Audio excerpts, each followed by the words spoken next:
I still remember that weekend vividly.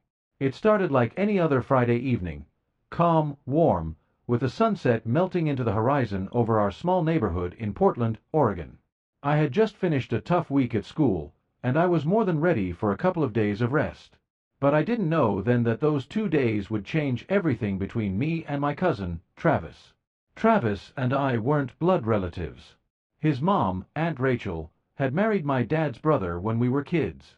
We had grown up together, attended the same elementary school, had sleepovers, and teased each other like siblings. But as we both grew older, things had started to feel different, especially lately. He had turned 18 a few months back, and I was just a year younger. He had that classic Pacific Northwest charm.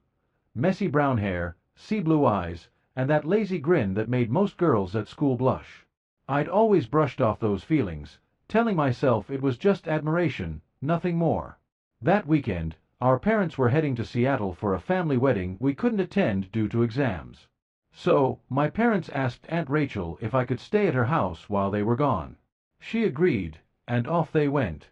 It was just me, Travis, and an empty house for 2.5 days. The first night was quiet. Travis made popcorn and put on an old 80s movie. We laughed at the cheesy effects and shared stories from school. He told me about this girl in his math class who kept texting him, and I tried to act uninterested, but something twisted in my stomach. I told him about a guy in my history class who had asked me out, and his jaw tightened just a little. We noticed each other's reactions, but neither of us said a word. The next morning, sunlight filtered through the curtains, waking me earlier than I'd hoped.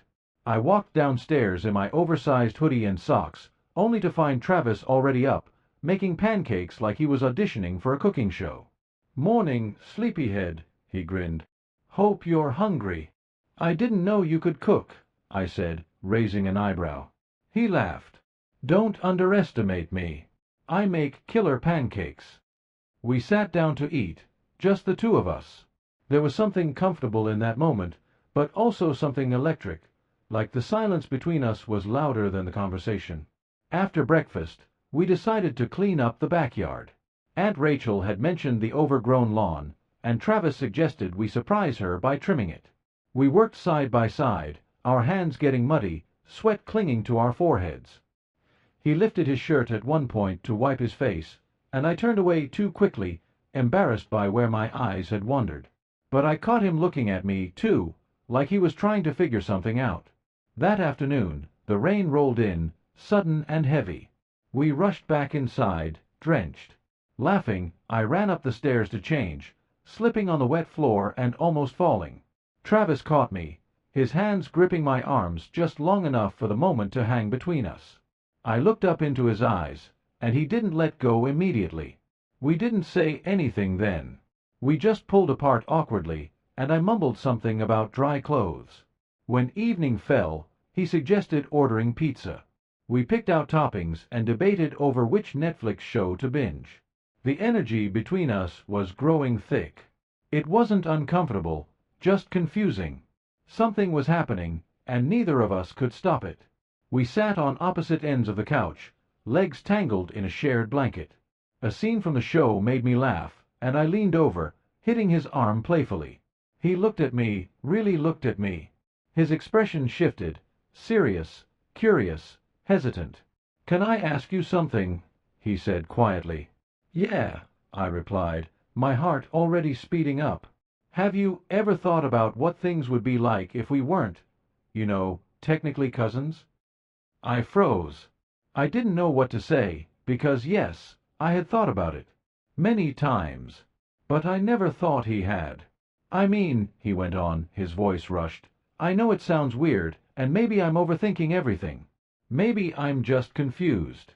But lately, I feel like something's changed between us." "It's not just you," I whispered. There was silence. Not the awkward kind, but the kind that carries weight, truth. He leaned forward, brushing my hair behind my ear, and our faces were close, too close. But we didn't cross that line. He stopped himself, pulling back with a heavy sigh. "I don't want to do something we'll regret," he said. "Neither do I," I replied. "But I don't want to pretend I don't feel this." We spent the rest of the evening in quiet tension, watching the show but not really watching. Both of us wrapped in thoughts we couldn't speak. The next morning, he woke up early and made coffee. I joined him on the porch, wrapped in a blanket. "Let's go somewhere," he said. "Just for a drive." We got into his truck and headed toward the coast. The gray sky loomed above us, and the ocean wind tousled our hair. We walked barefoot on the sand, talking about college, our dreams, our fears. It felt like everything was paused, like the real world couldn't reach us there. And then, sitting by the shore, he looked at me again.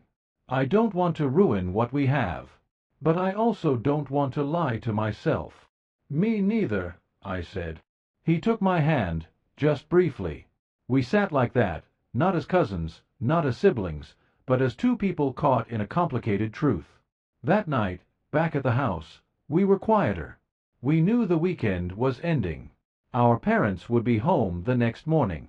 And whatever this was between us, it would have to go back into hiding. "Can we promise something?" he said as we sat outside under the stars. "Anything," I said. "No matter what happens next, we won't forget this weekend. We'll remember it as the time we were honest, even if we don't act on it again." I nodded. "I promise." We hugged that night.